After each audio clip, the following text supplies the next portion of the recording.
కర్మయో యో యో యో యో శాస్త్రములు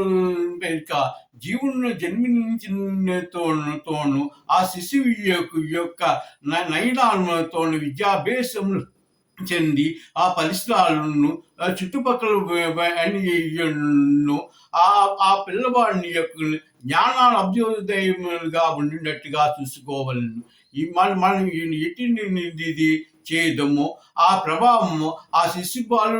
ఆ బాలుని పైన పడుతుందని మనం తల్లిదండ్రులు వీళ్ళకు తెలియజేస్తున్నాను. అవన్నీ కూడా గమనించి ఆ బాలుని యొక్క సత్ప్రవర్తనగా మనుగా చక్కదిద్దడం వలన పసిప్రాయములతో నేర్చుకున్న ప్రహ్లాదుని కూడా జీవనంలో మర్మములను ఎరింగి జీవితత్వంలోను పరమాత్మని యొక్క పరమతత్వములను వహించినాడు. తన లయనాలను 9 ఆశ్రమంలో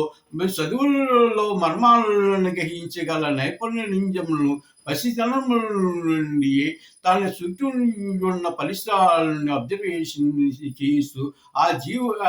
జీవి ఆ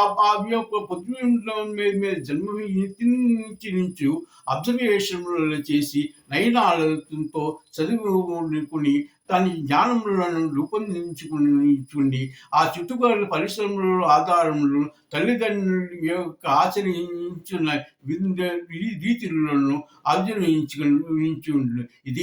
ఇది